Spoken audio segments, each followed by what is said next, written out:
Right. We're going to need some more, just like them. That is Absolutely. a voter strategy is, and it's going to take a little while. I mean, unfortunately, we're not going to get that majority in overnight, but that's the glimmer of hope that I see. And I would add Rubio to the category. I know some of my right wing friends are a little ticked at him over immigration stuff, but that can be hashed out another time. He does focus on economic issues in a way that I like. I would be remiss if I didn't throw the other senator from Kentucky into this discussion, Rand Paul. I like Yes. I like some of the stuff he's been doing. I like the fact that he's reaching out to folks too, and going places where most Republicans weren't willing to go to. Yep. Yes. Whether it's going to the Howard University. yeah, Great example. Great example. Jon Stewart's show. Mm-hmm. That's another thing. I don't want to see this election cycle. I'm going to put this request in advance, assuming I'll still be on Twitter in 2 years. I don't know if I can take it. But I'm putting in this request that I not see people when, the respective candidates are campaigning. I don't want to see people talking about, oh my God, they went on Jay Leno. Oh my God, they went on it. Listen, that's what people watch. If they want to go on a damn reality show to get exposure, do it. By all means, do it. Stop trying to predict what needs to be politically, I don't know, appearance correct or whatever. Just quit it. Reach as many people as you can, because it's pretty clear that GOP didn't reach a lot this last time. Okay, you mentioned Absolutely. reach. You mentioned reach. What sort of reaching are we? It's not just candidates that are going to need to do this. It's going to be people in general.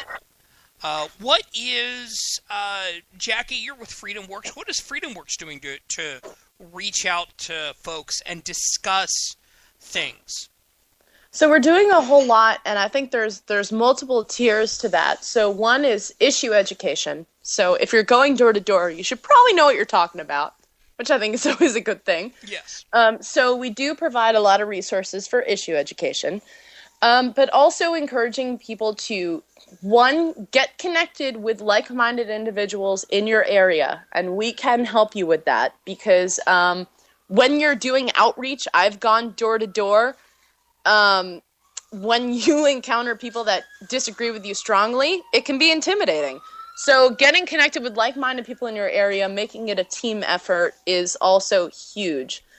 Because remember, I mean, the Tea Party is a social movement. This is not a political party. This is a movement of people. It's a community, and it's based around ideas. So this is something that is happening 24/7. It's something that's talked about more in election years, but unlike party politics, this kind of outreach can be done any year, and it should be done any year, not just election years. So, isn't FreedomWorks doing that to combat Battleground Texas down here? Yeah, absolutely. We're doing a lot. We should be. Whitney Neal is our grassroots director at FreedomWorks. She's a native Texan. She actually who's somehow a Giants fan. I can't figure that out, but okay. I think it has to do with the Manning brothers and them being super dreamy. But I'm a Raiders fan, so if Peyton Manning's wearing a Broncos jersey, as long as I live, I just can't support that. I just can't. I can't. It's like rooting for John Elway. Right. It's disgusting. Now, but I digress. Somehow I've gotten off track here. But not only that, there's stuff that individual people can do, whether it's Shannon, whether it's me, discussions with people. How do you do the one?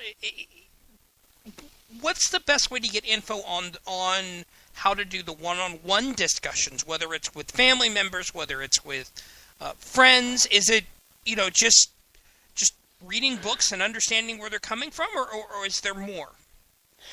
Well, personally, I've been a staunch advocate of getting people educated on knowing basic principles. Because once you get into specific pieces of legislation or different issues of the day, you can always argue up from your basic principles. So contacting places like FreedomWorks or other places that have resources on primary documents that you should be reading, I think is huge. Knowledge is power, number one. And number two is not focusing so much on talking and actually listening to people. I think that the GOP is so focused on organizing from the top down and trying to go out there and say, it's like that scene from Cool Hand Luke. Like, I think what we have here is a failure to communicate. Like, you're just not hearing me right when I tell you what you should want. And it's really not about that. It's about people's experiences. Everybody has a story, and everybody has their own individual experiences and their lives and their challenges that they've faced. And I think that if people can just go out there, start talking to people and listen to them, identify with people, and then start talking about how our issues and more freedom and empowering the individual can help them, you will have a much more constructive conversation than just going out and trying to talk to them as if you're some professor and they just haven't gotten the lesson plan yet. Yeah. But by the way, I do have a question. Is it really hot chocolate and footy pajamas? Is that really the best way to reach out to people? Well, you saw my governor, man. He says, get out of your pajamas. Start volunteering. Yeah. I love that. I don't agree with Chris Christie all the time, but man, I loved that tweet. I was all about it. he really, a lot of people are against his personality sometimes, which I can't quite figure out. I like his personality. I love his personality. Love it. Yes. He's like one of my dad's friends. Yes. I totally relate to him on a personal level. I like the way he's just a no BS kind of guy. Yeah. I just disagree with him about guns, and I disagree with him about, because he leans kind of to the left a little, which I expect because he's from New Jersey. I expect that. Exactly. I think he chased away one of my prom dates one time. Like, he's that guy. I mean, I have family. I've got family in Jersey. I got a pretty good sized little bundle of family there in Jersey, and they were lifelong Democrats. They love him.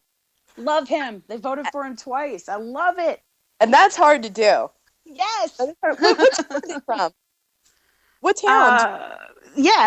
Let's see. Some of them are in Bound Brook. Some of them are in Edison. Some of them are in Somerset.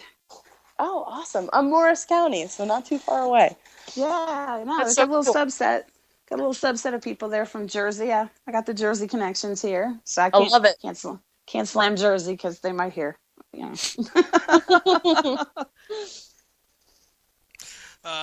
are running out of time here on the Saturday Night Cigar Lounge. So, Jackie, where can we find you? I am at Jackie Bodner on Twitter, and of course, anything FreedomWorks can be found at freedomworks.org. Shannon, where can we find you? I am at Shannon Poe, and you can usually find me at 3 o'clock in the morning tweeting Red Eye, or in about 7 minutes. Because it'll be the queen of the Red Eye hat. Didn't you actually get props from Andy Levy? Didn't Andy Levy once say something to you? Yeah. He did it to be mean, though. It's a joke. Oh, okay. He did. He did during halftime. Yeah. It is totally a joke. I'm not. Still counts. Still counts. I've been at it for 4 years, so Hey, that's what they say. I know. I've been told I won't escape the type. Hey, Andy Levy and I once had a conversation about what was it? About pulp detective novels, specifically discussing the Philip Marlowe books. Andy's got a head full of fascinating, obscure knowledge. Yeah, that's why I go along with him. Those Raymond Chandler books, they're fantastic. That's honestly what makes Andy Levy one of the most interesting people. He's not politics. He's barely politics. If we're no, he's more political than I think he lets on. It's just these days he doesn't like fighting. He doesn't like the drama. So. Well, I don't know if this is true or not, but didn't he get that gig by like trolling Greg Gutfeld's He comment? did. Yes, he He did. was like he was that guy in the comment section. Yeah. Yes, that's right. And Gutfeld thought he was so funny, he gave him a job. That's so cool. I also think Andy probably busted Greg trolling himself, because I think there was an insinuation, although Greg never answered. But I think Andy hit up on, he thought maybe a couple of the accounts trolling the posts were Greg himself stirring up the controversy. So Andy's a bit of an eye in his own right. But yeah, that is true. I have no problem whatsoever with Andy Levy. So Nobody normal does. How could you not love Andy? He's great. Yeah, I thought he was super dreamy. When I used to be an addict to that show. I still do, but I stopped watching it for a while and then I kept watching it again. But yeah, I always had a crush on that dude. I'll say it. I don't care. The ladies love Andy. They do. And then they attack me for some odd reason over it. I don't know. That's a whole other subset. That's yeah. It's a downer for me. Yeah. They don't know him like you do. I don't know him that well. I just Twitter know him. But the just run with it. Take the ball and run with it. Yes. No way. I'm married. Yes. Oh, you know yes. how many times I've had to say something. that? This reminded me, Shannon. I was going to say something. I was going to try to be funny in the intro, and I was going to be like, Shannon Poe. She's da da da da da da, and then I was like, well, I was going to say something funny, but then I don't want Shannon's husband calling me. Oh no! just like I was going to say with Jackie. I was going to say something funny with Jackie, but I didn't want Christina Ribali coming after me, and I didn't want Raider Nation coming after me. My husband rarely would. That's one time has my husband ever gotten involved. I think you saw that a couple of weeks ago. There was awesome. no way around it. There was nowhere he was pissing me off, and it had to happen. And of course, I didn't realize. It was. I wish you could have heard the actual conversation. Speaking of books, I would be remiss if I didn't do this. Last week we had Chuck Dixon on, the comic book author, involved in he was involved in Nightwing and Robin and Batman. If y'all saw Dark Knight Rises, the character Bane, he actually co-created. Wow. But I mentioned, we briefly talked last week about his book, Bad Times Book 1, Cannibal Gold. I've had this book for about 24 hours. I'm halfway through it. It's fantastic. You can find it on Amazon. Bad Times Book 1, Cannibal Gold by Chuck Dixon. Really, really worth reading if y'all have time. So, ladies, thank you very much for being on Saturday Night Cigar Lounge. Thanks for having me. And don't forget, tomorrow we have Next with Jonathan Sangster. Your guest producer, if you want to call him co-host, whatever you want to do, is actually going to be Alan Bordius. Some people have family in town and have to do extra work. So, we will... there will probably be a show next week, since it's kind of in between holidays. Haven't decided yet. We'll get it figured out. But thanks again for listening to Saturday Night Cigar Lounge. We'll talk with you soon.